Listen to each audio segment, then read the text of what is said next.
Bismillahirrahmanirrahim. Assalamualaikum warahmatullahi wabarakatuh.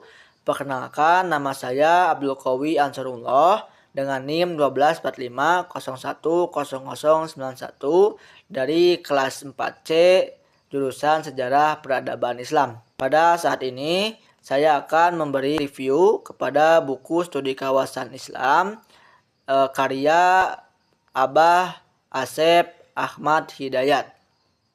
Khususnya pada bagian pertama yang dimana menjelaskan latar belakang sejarah dan perkembangan studi kawasan.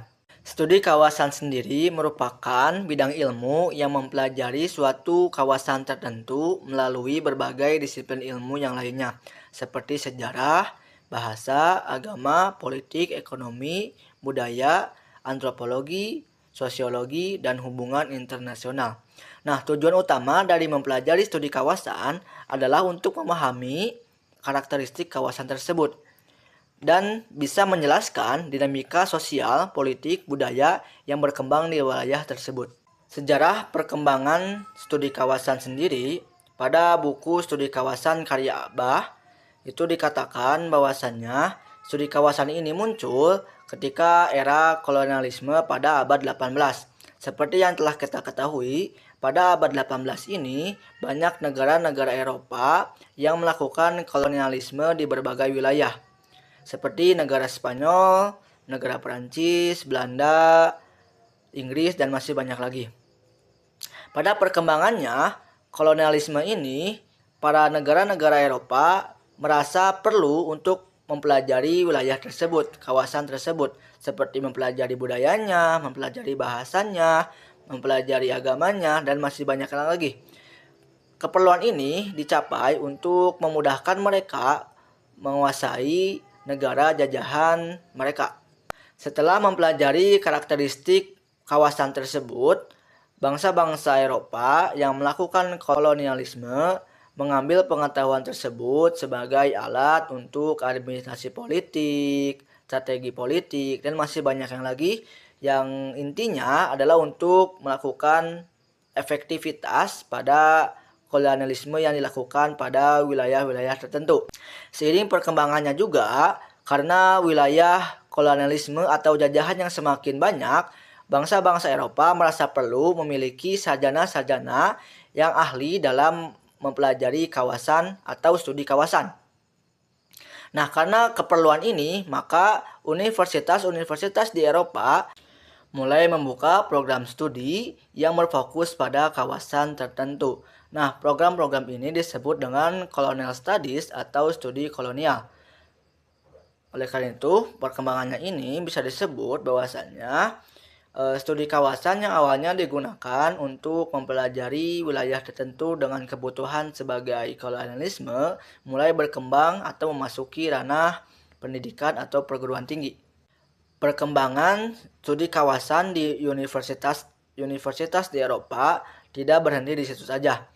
Karena meningkatnya kebutuhan ahli, maka di Inggris mulai mendirikan lembaga khusus yang mempelajari bahasa dan kebudayaan kawasan di luar Eropa. Nah, khususnya pada tahun 1915 berdiri School of Slavonic Studies, lalu tahun 1916 berdiri School of Oriental and African Studies. Kedua lembaga ini menjadi institusi formal pertama yang secara khusus mengembangkan area studies atau studi kawasan. Walaupun sudah banyak universitas-universitas Eropa yang membuka program tentang studi kawasan, ataupun banyak lembaga-lembaga formal yang mempelajari tentang studi kawasan, namun secara formal dan masif, studi kawasan itu baru muncul ketika berakhirnya Perang Dunia yang Kedua. Berakhirnya Perang Dunia Kedua menjadi awal perkembangan besar studi kawasan, yang dimana setelah tahun 1945 studi kawasan berkembang secara formal dan besar-besaran. Negara-negara barat membutuhkan ahli yang memahami berbagai kawasan dunia. Kajian juga tidak lagi terbatas pada bahasa, tetapi juga meliputi politik, ekonomi, sejarah, budaya, dan hubungan internasional. Nah, Perang Dunia II ini mengubah peta politik dunia. Banyak negara baru lahir akibat dekolonisasi. Dan juga sementara Amerika Serikat dan Uni Soviet muncul sebagai dua kekuatan besar dunia. Amerika Serikat menjadi salah satu kekuatan besar dunia, tampil sebagai kekuatan global. Persaingan dengan Uni Soviet pada masa Perang Dingin membuat Amerika membutuhkan informasi mendalam mengenai negara-negara lain. Nah, Universitas Amerika mendirikan pusat studi kawasan, pemerintah memberikan dana penelitian dalam jumlah besar. Penelitian diarahkan untuk memahami kawasan Asia, Afrika, Amerika Latin, Timur Tengah, Rusia, dan Eropa Timur. Pengembangan studi kawasan di Amerika ternyata membutuhkan pendanaan yang sangat besar. Oleh karena itu, berbagai yayasan swasta ikut berperan, seperti Ford Foundation.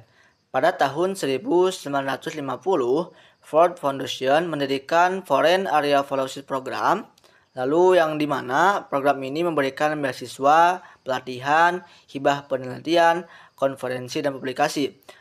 Pada tahun 1953 sampai 1966, Ford Foundation menyalurkan dana sekitar 270 juta dolar kepada 34 universitas.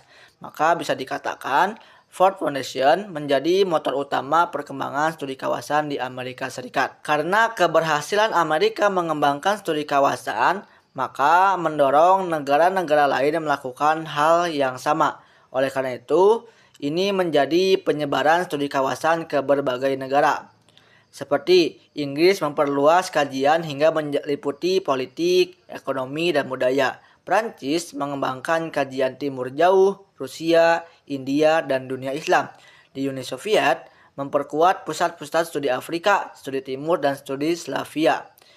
Oleh karena itu, pada era ini, area studies atau studi kawasan berkembang menjadi fenomena akademik internasional.